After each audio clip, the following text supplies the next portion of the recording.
Hello everyone, welcome back to a series of ancient history. Today we will be studying the three ancient grand kingdoms of the Tamilakam region, or you can say that the southern part of India, ancient India, which we study in the Sangam period or the Sangam age.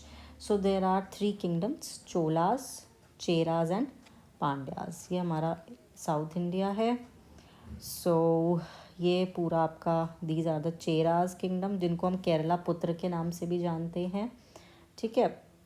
फिर आपके पांड्याज हैं और फिर आपके चोलाज हैं. Right. सो चोलाज जब हम बात करते हैं अर्ली चोलाज की, these Cholas are different from the latter Cholas, जिनको हम इम्पीरियल चोल्स भी बोलते हैं या फिर जिनको हम मिडिवल हिस्ट्री में पढ़ते हैं. So these early Cholas used to reside in the central and northern parts of Tamil Nadu, which actually also currently lies in the modern day Tiruchi district of the southern Andhra Pradesh. Means to say that the boundary region of the Andhra Pradesh as well as the Tamil Nadu, where Lake Pulicat is there, right? So, and their first capital was Urayur, which was a hub for the cotton. It was a special cotton center. Urayur was, very famous, and it was also famous for the pearl. It was also a sort of pearl harbor, right? तो Perl का भी association उरायूर से है, उसको याद रखिएगा. And Uraiyur के बाद they shifted their capital to the Puhar. अब ये जो पुहार है, it is a port as well as Puhar का जो सेकंड नेम है दैट इज़ कावेरी पट्टनम. ठीक है. तो यानी कि बेसिकली जो चोलास थे वो जिस रीजन में रहते थे वो फ्लड प्लेन्स, और you can say that the Kaveri river के आपके अच्छे वाले वो मतलब बेसिकली एलुवियल सॉइल वाला एरिया था वो. और ठीक है, तो ये आपको थोड़ा याद रखना है. फिर उसके बाद इनमें जो सबसे फेमस जो रूलर हुआ था उनका नाम था Karikal or the Karikala, whatever, I really don't know the right pronunciation, Karikala or the Karikal. So he was one of the greatest ruler. कि इनको बोलते हैं कि इतने महान थे कि इन्होंने बैटल ऑफ वेनी में एक कन्फेडरेसी को हराया था, जिसमें मतलब 11 माइनर चीफटेंट्स थे और साथ ही और दूसरे भी उसमें राजास थे, चाहे वो चेरास के हों या पांड्यास के हों. ठीक है. यानी कि दूसरे किंगडम के चेरास, पांड्यास और 11 माइनर चीफटेंट्स, मतलब जो चीफटेंट्स होते हैं ना, कबीले के सरदार टाइप, इस तरीके. क्योंकि हमने पिछले वीडियो में आपको बताया था कि जो तमिलनाडु की जो पॉलिटी थी that was not purely empirical, मतलब एम्पायर बेस्ड नहीं थी, वो थोड़ा ट्राइबल पॉलिटी थी. राइट. करिकल ने अच्छे अच्छे काम कर दिए. जैसे हम विजयनगर एम्पायर में पढ़ते हैं कि कृष्णदेव राय ने आपके वो बनवाए थे, डैम्स बनवाए थे. तो ऐसे ही करिकल ने कावेरी रिवर पर Kallanai is the ancient dam. ठीक है. Which was built by Karikal. Right. Now the next part is your Uraiyur. We have already study. Pandyas kingdom से एसोसिएटेड इंपॉर्टेंट चीज़ ये है कि they were those who patronize the Sangam. Right. जब संगम क्या था, Sangam was basically the assembly of poets, तो इन्होंने ही वो पैट्रोनाइज किया था. इनकी कैपिटल जो थी वो थी मदुरई. अब इनके किंग हुए हैं जिनका नाम था आपका दिस नेंदू चेलियान. ठीक है. अब ये जो नेंदू चेलियान थे, he was known as the curse of the Kannagi. अब कनगी की स्टोरी क्या है, हम जब 5 एपिक्स पढ़ते हैं, great epics of Tamil literature, तो उसमें हम एक शिलापद्दीकरम का नाम की एक किताब पढ़ते हैं. ठीक है. अब ये जो शिलापद्दीकरण किताब है ये ग्रेट एपिक में आती है. जैसे नॉर्थ इंडिया में अगर हम बात करते हैं तो that is Ramayana and Mahabharata. तो ऐसे ही साउथ में ये है शिलापद्दीकरम. तो ये जिन्होंने लिखी थी उनका नाम था इलांगो एडिगल. क्या नाम था? इलांगो एडिगल. ये आपको याद होना चाहिए. He was the brother of a Chera king. जो चेरा किंग थे ये उनके भाई थे. ठीक है. अब इसमें उन्होंने एक स्टोरी लिखी थी. It was a sort of love story, a love triangle between the 3 people. Kovalan, the main lead male person, and Kannagi, his wife, then Madhavi, his lover. ठीक है. तो क्या होता है, Kovalan and Kannagi were husband wifes and they were married and use to live in Puhar. Puhar किस kingdom से associated है? It is associated with Chola kingdom. अब देखो ये जो स्टोरी है शिलापतिकरम की, ये ही एक तरीके से it is a literary source which tells us about the all 3 major kingdoms of South India. क्योंकि लिखी किसने है? चेरा किंग के भाई ने, इलांगो अडिगल ने। अब उसमें जो स्टोरी स्टार्ट होती है वो कहाँ से होती है कि कोवलमन कनगी जो हस्बैंड वाइफ है, मेन लीड है, वो पुहार में रहते हैं। पुहार किसका पोर्ट सिटी था, किसकी कैपिटल थी? That was the capital of Chola king. फिर they shifted to the Madurai. और मदुरई किससे एसोसिएटेड है? पांड्या से। अब जब वो मदुरई में जाते हैं तो क्या होता है, वहाँ पर जो पांड्यन किंग होता है नेंदू चाल्यान, ठीक है। तो जो कनगी होती हैं वो अपने हस्बैंड को बोलती है कि मैं आपको अपनी पायल देती हूँ और आप इसको बेचकर कुछ काम शुरू कीजिए। तो the similar payal or the anklet was of the queen of Nedunj Cheliyan, ठीक है, विच वॉज मतलब बिल्कुल सिमिलर जो कनगी ने कोवलन को दी थी।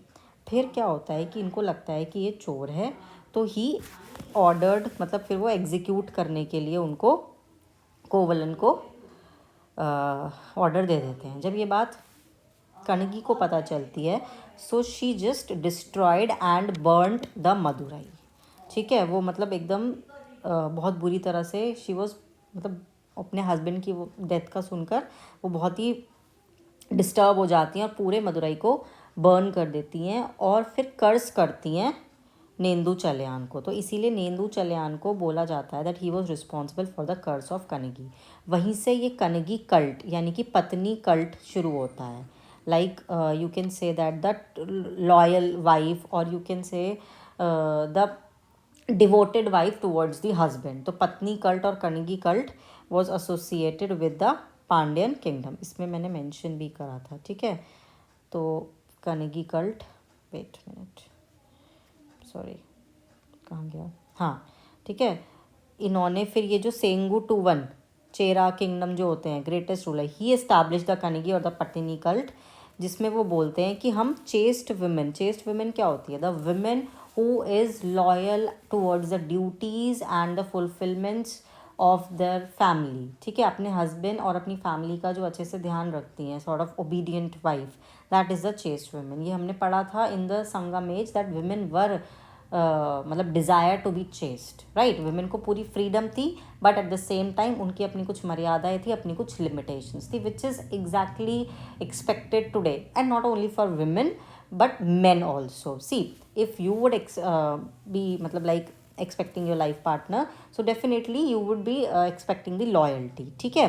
तो it is something पत्नी cult and कनगी cult was associated with the Chera who is, देखो चेरा ने establish किया, बट इन्होंने कर्स किसको किया था? कनगी ने पांड्यन किंग को, नेंदू चलियन को। नेंदू चलियन का एक अनादर नेम भी है, मतलब जो उसकी डेफिनेशन है वो बोलते हैं नेंदू चलियन का मतलब होता है the one who has won the victory over the Aryan forces, ठीक है, जिन्होंने आर्यन पर विजय प्राप्त किया है। So that is the meaning of Nedunj Cheliyan. आप चाहे तो नोट डाउन कर सकते हैं, ठीक है। अब ये आपका चेरा किंगडम है। चेरा किंगडम जिसको आप केरला, आज के टाइम पर जो हम केरला बोलते हैं, दैट इज़ योर केरला पुत्र भी इनको बोला जाता था, ठीक है। और इनका मैरीटाइम ट्रेड था और स्ट्रॉन्ग मिलिट्री थी, रोमन से इनका ट्रेड था। यहाँ पर बहुत सारे कॉइन्स मिले हैं, so that is why we can say that कि येस दे वर एसोसिएटेड। इनकी कैपिटल थी वनजी, ठीक है। और जो इनके इम्पॉर्टेंट सी पोर्ट्स थे वो थे तोंडी एंड मुजीरी, तोंडी एंड मुजीरी। कहीं कहीं पर ये जेड भी होता है, कहीं कहीं पर ये आर भी होता है, मुसीरी या मुजीरी, ठीक है। और जो वेस्टर्न घाट्स वाला एरिया था, मले वाला, उसमें ये रहते थे, ठीक है। और इन्होंने temple of Augustus was a Roman king. तो यहाँ पर एक टेम्पल मिलता है, तो ऐसा माना जाता है कि चेरा किंग ने टेम्पल भी बनवाया था ऑगस्टस किंग का। Augustus was a Roman king. That means जब भाई अगर मंदिर बनवा रहे हैं तो ऑब्वियसली कुछ तो पैसा, मतलब कुछ तो फ़ायदा ही होगा ना इनका। And he was also the first South Indian ruler to send an ambassador to China. ये किसकी बात हो रही है? सेंगुटुवन चेरा की बात हो रही है, which is who was a famous Chera king.